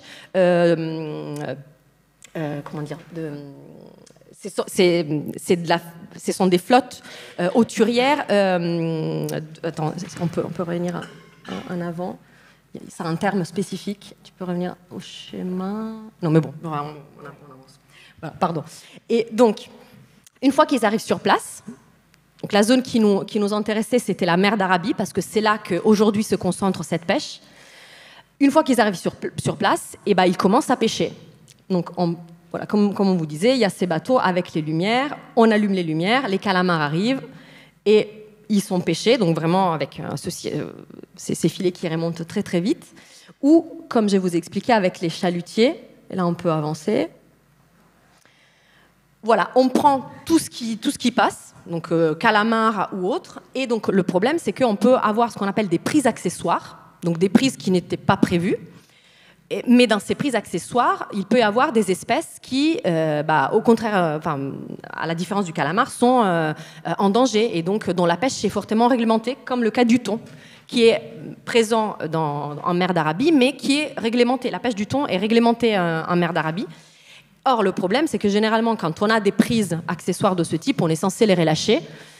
Mais dans les faits, quand on observe des fois des photos satellites ou réalisées par drone, on se rend compte que ce n'est pas toujours le cas. Et que donc la pêche intensive au calamar dans ces zones-là donne lieu aussi à des pratiques pas respectueuses de ces espèces réglementées. Et ensuite, donc, imaginez donc, cette flottille qui est sur place, qui pêche, voilà. Comme je vous ai dit, ils ne rentrent pas au port au bout d'une semaine. Il reste des mois et des mois. Nous, la saison de pêche, on l'a suivie de août 2021 jusqu'à mai 2022. Ils restent sur place. Ils ne touchent quasiment jamais. Nous, les bateaux qu'on a suivis, on ne les a jamais vus atteindre un port. Et donc, comment ça se passe? Comment fait le calamar pour partir en Chine? Comment font ces bateaux pour être ravitaillés? C'est les énormes cargos dont je vous ai parlé au tout début, qui en fait font des allers-retours entre la Chine et la zone de pêche pour ravitailler le bateau, mais aussi pour, plus important, récupérer le calamar qui a été stocké dans des cales réfrigérées dans les bateaux. Et sur une saison de pêche, donc, comme je vous ai dit, un même cargo peut faire ce voyage 2 fois. Et en fait, imaginez un balai où le même cargo, il va toucher tous les bateaux qui sont sur place et il reste collé pendant des heures pour transborder. On va le montrer. Ouais. Alors justement, maintenant, donc ça, on vous a expliqué en quoi consistait la pêche. Et comment on a fait. Et ensuite, ce qui est intéressant, c'est de vous montrer le travail qu'a fait Francesca pour suivre ces bateaux. Parce que, voilà, ça va vous... On a parlé de triangulation, etc. Et vous allez voir qu'il y a un rapport avec tout ça. Parce que nous, bien évidemment, on n'était pas sur le bateau. On n'était pas sur le bateau, on n'avait pas d'œil sur le bateau. Mais donc, on a travaillé avec une ONG qui s'appelle Global Fishing Watch, qui en fait pratique c'est un terme qui aujourd'hui est très à la mode, mais pour une pratique qui existe depuis longtemps, qui fait en fait de l'OSINT, de l'Open Source Intelligence, c'est-à-dire qu'à partir de sources ouvertes, arrive à avoir des renseignements sur, donc, dans ce cas-là, sur l'état de la pêche. Et donc, en fait, eux, qu'est-ce qu'ils font ? Ils arrivent à détecter, à capter le signal AIS des bateaux. En fait, le signal AIS des bateaux, c'est un signal que les bateaux sont censés avoir à bord, mais je vais vous expliquer, c'est moins simple que ça, et qui en fait permet aux autres bateaux, à des stations relais aussi sur la côte, de savoir comment s'appelle le bateau, où il est positionné, enfin où il se trouve en mer, quelle est sa direction, et il a un rôle important qui est celui d'éviter les collisions en fait. Si vous recevez le signal AIS des bateaux qui sont autour, bah, vous pouvez les éviter. Et donc, cette ONG récupère ces données-là et est capable de dire, voilà, tel bateau, il est à tel endroit, il était à tel endroit, tel jour, à telle heure, après on l'a revu à tel autre endroit le lendemain, et ainsi de suite. Et donc, grâce à ça, eux, ils établissent des cartes et ils nous ont aidés à identifier, sur la base aussi des renseignements qu'on avait par le correspondant sur place, en Chine, etc., ils nous ont aidés à dresser une liste de bateaux qu'on pouvait suivre, et ils nous ont permis de capter leur signal AIS. Et donc, ça c'est la carte qu'on a réalisée pour le format web. Donc, dans notre atelier aujourd'hui, on a aussi besoin d'avoir des développeurs qui traduisent ces informations cartographiques non seulement sur le papier, mais sur Internet, pour que après vous puissiez naviguer, et c'est pas un jeu de mots au hasard.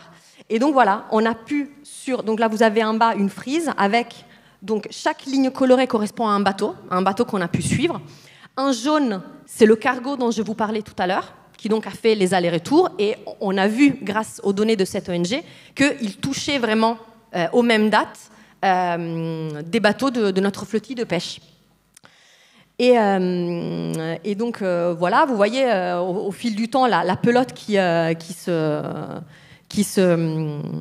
devient de plus en plus dense. Et là, voilà, on a des informations parce qu'il y a beaucoup de bateaux sur la zone, donc ils gardent leur signal AIS allumé pour faire savoir aux autres bateaux où est-ce qu'ils sont et pour ne pas rentrer en collision. Parce qu'en fait, ce signal AIS dont je vous ai parlé, c'est pas, c'est pas la réponse à tout. Il est souvent éteint, en fait. Les bateaux peuvent éteindre ce signal pour éviter, par exemple, de se faire repérer par les pirates, mais aussi pour éviter d'être repérés dans le cas où ils effectuent des activités dans des zones où ils ne sont pas censés être, par exemple. Donc là, on avait une photographie un peu partielle, et juste, si je peux avancer, donc... Là, en fait, c'était la version statique, la version papier de la carte interactive qu'on vous a montrée, où donc, là, vous voyez, vous avez aussi les petits filets, toute la pelote de laine. Vous avez les côtes du Oman, l'Inde, et un peu plus clair, on avait identifié les zones économiques exclusives, donc pour vous montrer jusqu'à par exemple, la souveraineté maritime de la mer d'Oman, et aussi en blanc. En fait, ce ne sont pas les trajets de nos bateaux de pêche, mais ce sont les voies de navigation habituelles, en fait. Donc, vous voyez, c'est une zone, la mer d'Arabie, qui est assez scrutée pour tout ce qui est pétrole, etc. Mais pour la pêche, pas trop encore. Et c'est grâce à ça qu'en fait, ces pratiques de pêche intensive, elles peuvent avoir lieu aujourd'hui. Vas-y. Juste, pour terminer, donc je vous expliquais que le signal AIS, il est partiel parce qu'en fait, il peut être éteint. Il peut être trafiqué aussi. Et donc, en fait, nous, pour essayer d'aller un peu plus loin dans notre enquête, on avait demandé l'aide d'une autre, pas d'une ONG, mais d'une entreprise française qui est basée en Bretagne, qui en fait a une flottille une constellation de satellites au-dessus de nos têtes, grâce auxquels, eux, c'est pas le signal AIS qu'ils arrivent à repérer, mais ce sont les radiofréquences. Donc radiofréquences qui peuvent être émises il y a plusieurs types de radiofréquences qu'un bateau ou un avion peuvent émettre. Et eux, en fait, grâce à la détection de ces radiofréquences-là, ils arrivaient à dire, là, en fait, donc, vous avez un bateau avec un signal AIS, un lieu précis et un instant T. Après, le signal AIS, il s'interrompt. Et nous, ce bateau-là, on arrive à voir qu'il était le lendemain un peu plus loin parce qu'on a détecté les radiofréquences. Et ce qui nous a permis d'avoir une carte qui était un peu plus fouillée, où donc l'un des bateaux de notre flotte qu'on avait suivi, dont on avait le signal AIS à certains moments, et c'est le fil blanc que vous voyez. Donc là où c'est le fil blanc, la ligne blanche, c'est là où on savait qu'il était un jour J et J+1, J+3, etc. Un pointillé, c'est les trajets qu'on essayait de remplir les vides, en fait. Pour dire, voilà, s'il était là à tel moment et là après, il a peut-être fait cette route-là. Et les petits points bleus, c'est les points où, grâce à cette entreprise française qui s'appelle Unseen Labs, ils nous ont pu dire, ce bateau-là, il avait le AIS éteint, mais il était ici, à cet endroit. Et donc, vous voyez, les hachures, c'est la zone économique exclusive omanaise. Donc, on s'aperçoit qu'en fait, le bateau avait éteint son signal et qu'il se trouvait en même temps à un endroit où, peut-être, il n'était pas censé être. En fait, on ne sait pas s'ils avaient demandé l'autorisation aux Omanais. On peut imaginer que non. Enfin, ou en tout cas, du moment où il aurait eu intérêt à avoir son signal allumé. Mais voilà, tout ça pour vous montrer quelles sont les technologies qui aujourd'hui permettent de cartographier certaines choses qui se passent dans la mer. Nous, voilà, au monde, on ne va pas cartographier les fonds marins ou avec une précision de géographe, mais on essaye de géologue. Mais on a quand même, nous, ce qui nous intéresse, c'est d'essayer de montrer quels sont les phénomènes qui aujourd'hui ont un impact sur les mers. Et voilà, c'est comme ça qu'on essaie de le faire. Voilà. Merci. Merci. Voilà, donc on a eu les enjeux, ou en tout cas la démonstration d'utilité de la cartographie passée et présente. Et on a 20 minutes pour répondre à vos questions, ce qui est pas mal dans le timing. Est-ce qu'il y a quelqu'un qui ose prendre la parole, soit pour raconter une expérience de cartographie en mer, soit pour nous poser des questions plus précises? Oui. Il y a une jeune fille qui arrive tout de suite, une jeune femme même. Merci. Merci pour cette belle présentation. Je voulais savoir, par rapport à la surface de la mer que vous aviez évoquée au tout début, la Terre n'est pas une sphère et l'Everest n'est pas le point le plus éloigné du centre de la Terre. C'est un sommet qui se trouve, je crois, en Équateur, qui est le plus éloigné du centre de la Terre et qui est à 6000, peut-être 6300 mètres, enfin bon, peu importe. Est-ce qu'il y a une cartographie de la surface de la mer par rapport au centre de la Terre, par exemple? Et j'aurais une deuxième question. J'aime comme tout le monde se tourne vers Christian. Oui, c'est... Bon, je vous remercie pour la poésie de votre question. C'est vrai que ça fait rêver. Oui, bien sûr, vous avez tout à fait raison, parce que tout bouge. Et donc, tout ce qui nous semble fixe et ce que semble vouloir fixer la carte, sont des choses extrêmement mouvantes. Donc vous avez raison, hein, le problème de la proximité, de l'éloignement du centre de la Terre, qui est un calcul géométrique totalement abstrait, hein, qui ne correspond pas, on peut dire, une vérification empirique. C'est quelque chose effectivement qui ne correspond pas forcément à l'Everest. Enfin, on peut en discuter.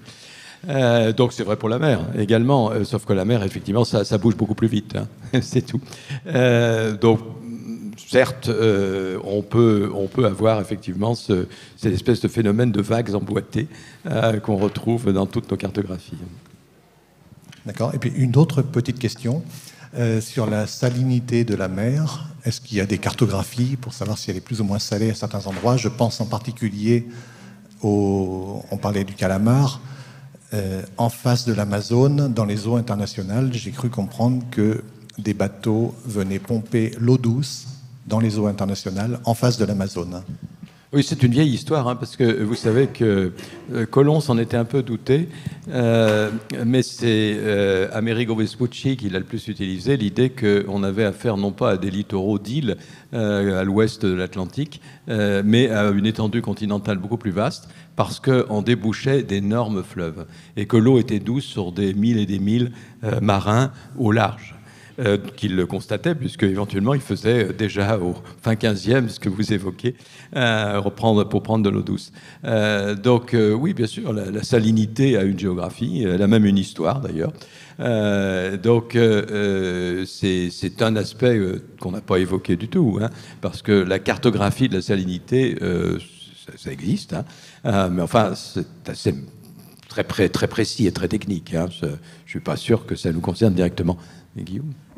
Peut-être en Méditerranée, en tout cas, le sel a été une des ressources les plus importantes et sur la force des États. Voilà, c'est-à-dire que ça a été c'est une ressource de la mer et la gestion politique du sel par les grandes puissances méditerranéennes était un des principaux enjeux à l'époque moderne, notamment pour les questions de conservation des aliments, puisque c'était la méthode privilégiée. Oui, d'ailleurs, les ressources de la mer, quand on pense aux poissons, éventuellement plus tard aux calamars, n'ont de sens qu'en fonction de leur possibilité de les conserver, si sauf évidemment une pêche à pied, le plus souvent, qui est immédiatement consommée. Mais donc la conservation de base, c'est le sel. Alors on peut aussi avoir le séchage, le fumage, éventuellement une combinaison des deux, ce qui est le cas de la morue, par exemple. Donc une histoire du salage, c'est autre chose que l'histoire à proprement parler de la géographie du sel, hein, que vous avez évoqué. Et l'histoire du salage, c'est extrêmement important. Hier, j'ai répondu à une question sur l'histoire de la morue. Je vais peut-être pas reprendre, mais effectivement, ça nous mène au bout du compte à la brandade et aux acras. Mais là encore, à l'heure qu'il est, je vais peut-être pas insister.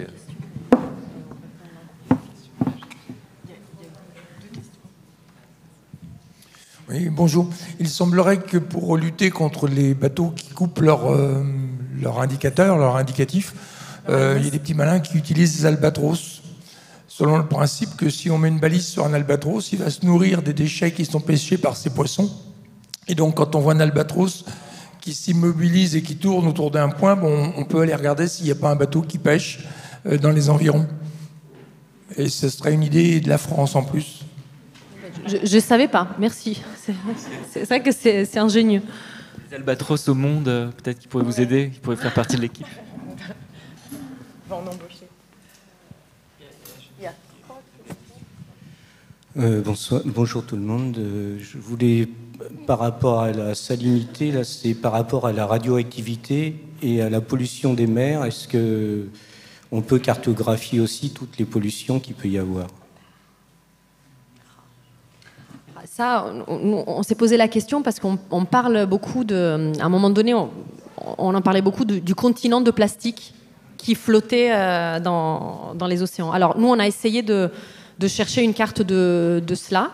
Moyen de le cartographier. Oui, un moyen de le cartographier. En fait, c'est assez compliqué parce que voilà, ça bouge, c'est des micro-particules. Il y a des cartographies qui sont réalisées, parfois sur des portions particulières de l'océan, mais qui en fait sont le fruit d'un relevé qui a été effectué sur plusieurs semaines par des universités ou des expéditions scientifiques.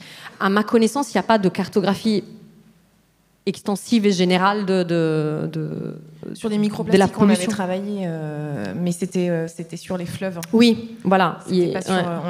Nous, en tout cas, on l'a pas fait. Oui, on a bien mis dans l'Atlas de la Terre les zones où il y a des dépôts particulièrement importants de plastique. Simplement, justement, on a quand même pas mal embrouillé la compréhension avec l'expression continent de plastique. Parce qu'on imagine tous une mer couverte de bouteilles d'eau minérale en plastique. Ou d'emballage en plastique. Et on voit des photos d'ailleurs qui nous le montrent sur des surfaces en général très réduites et souvent proches des littoraux, des phénomènes de ce type-là. C'est d'ailleurs à la limite pas très dangereux. C'est dangereux visuellement, enfin je veux dire ça pollue visuellement, mais la bouteille, très peu d'animaux vont aller l'avaler, enfin c'est pratiquement aucun. Tandis que les microparticules, qui elles sont beaucoup plus dispersées, c'est quelque chose qui est beaucoup plus invisible et dont on sait quand on récupère des animaux, et sans doute très nettement des calamars, on s'aperçoit qu'ils en ont avalé, que ça a déréglé éventuellement certains de leurs systèmes. Alors, quand on fait des cartes, eh bien, le résultat est plutôt un phénomène déductif. C'est-à-dire, on se dit, compte tenu des courants, dont il faut... Vous avez raté une représentation, que pour moi c'est une carte, enfin une coupe, pour rappeler que l'océan est tridimensionnel et que le cartographie en surface est une chose, mais il faudrait faire comme l'atmosphère, le cartographier à différentes altitudes et donc à différentes profondeurs, et aussi faire des coupes. Faut combiner les deux, et bien sûr un hologramme serait l'idéal. Donc bref, vous avez, compte tenu de la circulation qu'on connaît de manière tridimensionnelle, on peut déduire les endroits où, a priori, il y a des accumulations, parce qu'il y a des zones calmes, si vous voulez, à l'intérieur, et c'est là où finissent par aboutir les déchets de manière préférentielle. Et des gros déchets qui, eux, posent des problèmes navigateurs, que sont les conteneurs qui sont tombés en mer, qui flottent le plus souvent. Donc ça, c'est autre chose que les petits bouts de plastique. Bonjour. Je voudrais savoir, par rapport à votre enquête sur le calamar en mer, quelle a été la portée politique, géopolitique de l'enquête? Alors, à ma connaissance, là, pour l'instant, de notre enquête, on savait que... Alors, la portée, c'est que d'abord, ça a été une prise de conscience que les Chinois... Enfin, pas une prise de conscience, parce qu'on le savait, en fait, que... la Chine se projette hors de ses frontières maritimes pour aller pêcher. C'est aussi une prise de conscience. Alors pour l'instant, d'un point de vue du point de vue dimension politique, ça n'a pas changé. On n'a pas eu un impact sur la Chine. Par contre, sur la démonstration qu'il faut surveiller la pêche hauturière et qu'on en fait la démonstration avec... une pêche qui est totalement non maîtrisée légalement, c'est-à-dire qu'il y a l'aspect environnemental, mais il y a aussi l'aspect humain, c'est-à-dire que c'est quand même des gens qui partent pour 1 an, enfin là, entre autres, c'était 9 mois, dont on ne sait rien, puisque la moitié des bateaux sont pas tout à fait légaux. Et donc on ne sait pas ce qui se passe non plus sur les bateaux. Donc il y a une partie de l'enquête aussi qui est là-dessus. Alors évidemment, c'est comme toutes les enquêtes journalistiques, la portée, c'est pas immédiat. Voilà, on a fait sortir Total de Russie il y a quelques semaines en une journée, mais on n'a pas arrêté la pêche au calamar par cette enquête-là de la part des Chinois. Donc la conséquence, elle est, je pense que c'est plutôt sur la prise de conscience que véritablement sur une décision géopolitique. Et est-ce qu'il y a encore du calamar à la cantine du Monde ? Alors, il n'y a pas de calamar à la cantine du Monde. Par contre, on a un canal où à chaque fois que quelqu'un voit un calamar dans la rédaction, il le prend en photo, il l'envoie à toute la rédaction. Donc si vous avez des photos de calamars, on veut bien les avoir. Ça nous a un peu traumatisé cette histoire, j'avoue. Et en fait, comme c'est assez beau, en fait, on a des belles photos.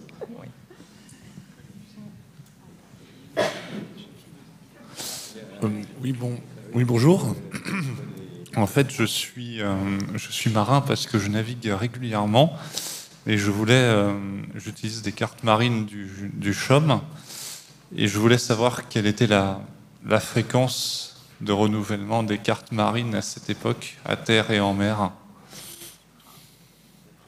À quelle époque ? J'ai pas compris. Au XVIe siècle. Au XVIe siècle ? Alors, ça dépend Alors, les zones qu'on connaissait, il y avait des productions de cartes assez fréquentes.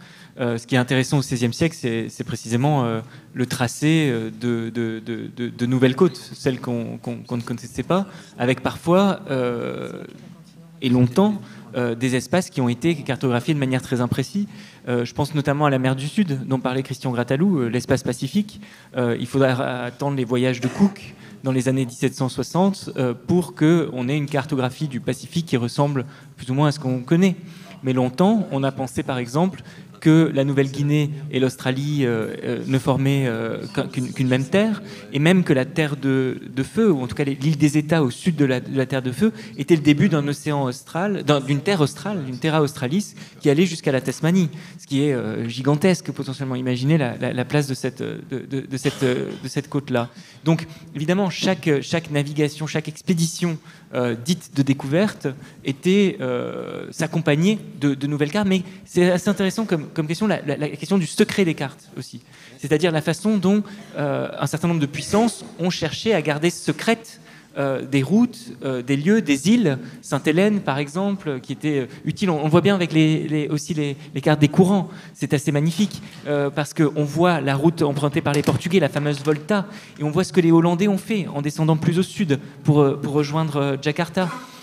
Ça, c'était véritablement une série de secrets que les marins cherchaient à garder jalousement, que les États essayaient de protéger, et ça supposait évidemment des espionnages, et il suffisait d'avoir un Hollandais à bord d'un bateau portugais qui parlait très bien portugais, comme ça s'est produit, Jan van Linschoten, qui est revenu avec un itinerario qui a bien permis aux Hollandais aussi de s'aventurer sur les routes portugaises et ensuite très vite de prendre le dessus sur leurs rivaux ibériques.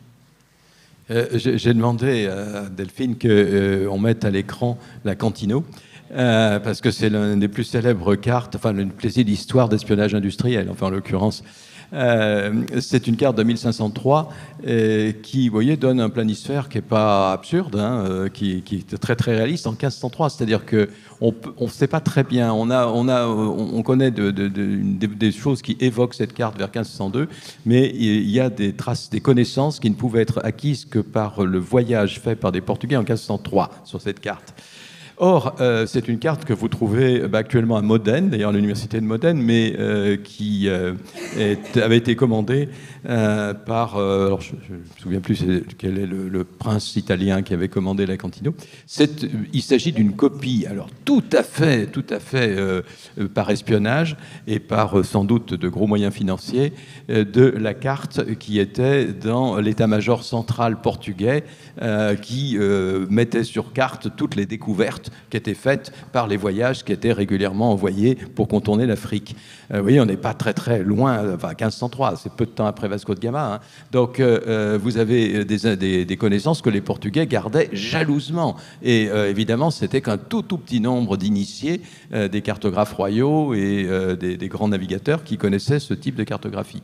Donc, c'est parce que c'est comme ça d'ailleurs qu'on peut supposer que la fameuse découverte du Brésil par Cabral est certainement plus ancienne en réalité. Mais les Portugais ne l'ont dit qu'en 1500 parce que ça les arrangeait bien. Et que certainement, dès le traité de Tordesillas, s'ils ont voulu repousser le méridien à 250 000 et non pas 100 000, il y avait une bonne raison. Donc, vous avez là un moment où l'espionnage est extrêmement fort pour des raisons, mais alors de gros sous. Là, vraiment, c'est très important, la route du poivre, c'est ça. Là. Remarquez qu'aujourd'hui, c'est tout aussi vrai. On a l'impression qu'on connaît tout sur les mers, mais non, on connaît très inégalement les fonds des mers. Alors nous, y compris les géographes, les services cartographiques, etc., on est très ignorants de ce que savent les marins de la Royale française, parce qu'on n'est pas mauvais là, de ce point de vue-là, et on connaît assez bien les fonds des mers, sans doute un petit peu moins que les États-Uniens et peut-être les Russes. Je ne suis pas sûr pour les Russes, mais les Chinois pour le moment, sont très ignorants. Ce qui leur pose des problèmes de sous-marins complexes, parce que vous imaginez que en gros, ils naviguent dans quelque chose dont ils ne connaissent pas la coupe, que j'ai évoqué tout à l'heure, avec les risques d'accident, les risques de ne pas pouvoir se cacher, de ne pas savoir où sont leurs adversaires, etc. On prend une dernière question et ensuite on vous libère. Je suis un peu désolée. Oui, j'avais une question pour Guillaume Calafa. En fait, c'était pour préciser un point que vous avez développé tout à l'heure. C'était sur les tensions à l'époque moderne, quand vous parliez entre la Manche et The Channel. Et justement, je veux savoir, parce que vous disiez que ça définissait pas exactement le même espace. Donc, qu'est-ce que vous entendiez par là? Et à l'époque moderne, précisément, quel enjeu c'était? Alors, il y a un livre sur cette question qui est magnifique, donc je renvoie à ce livre par Renaud Morieux qui s'appelle « Une mer pour deux royaumes », qui est un ouvrage sur la Manche au XVIIe et XVIIIe siècle.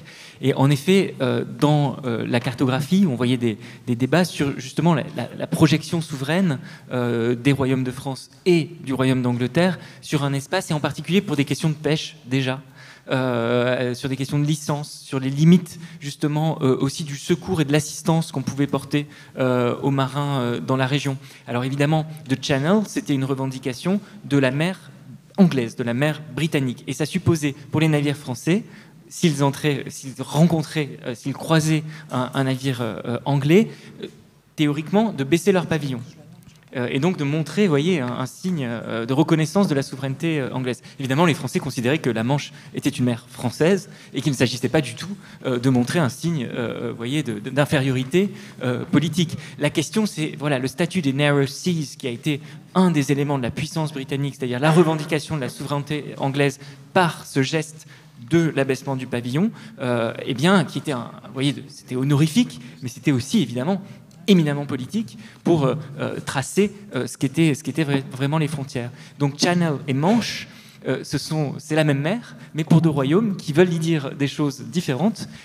Et alors, ces controverses toponymiques, vous voyez, elles traduisent des enjeux politiques de très longue durée. Et la jalousie de la pêche qu'on voit aujourd'hui sur les licences de pêche liées à la sortie au Brexit, à la sortie de l'Angleterre, tout à fait intéressante parce que la pêche anglaise et française, ça ne représente pas énormément en termes de sous. C'est pas central, c'est même pas vital pour ces économies. Et il y a en revanche des enjeux de revendication souveraine sur ces questions maritimes qui sont très intéressants parce que très anciens. Les Anglais qui ont théorisé la souveraineté des mers aussi de manière très sophistiquée dès le XVIIe siècle la défendent aussi au nom de cette primauté sur les mers qui est une primauté politique, une primauté d'empire. Et il y a vraiment un lien très fort entre la façon de dire le droit sur les mers et revendiquer une souveraineté tout court. Voilà, je sais pas. En tout cas, Une mer pour deux royaumes est un livre magnifique de Renaud Morieux, Presse universitaire de Rennes, 2008, je crois. Je vais me permettre de clôturer en vous parlant une seconde du hors-série où vous pourrez retrouver un entretien avec Guillaume Calafa. Vous pourrez retrouver aussi l'enquête de Francesca Fattori à l'intérieur de ce numéro du Monde qui s'appelle « Réparer la mer pour sauver l'homme ». Il est présent sur le Salon du Livre. Et puis également ces ouvrages-là, Monsieur Grattalou sera en signature, je crois. On va le laisser déjeuner peut-être en début d'après-midi. Et donc si vous voulez qu'on poursuive la discussion, moi aussi je serai sur le Salon du Livre avec Francesca d'ici 1 heure aussi. Voilà, le temps de nous laisser déjeuner. Je vous remercie de votre attention. Merci.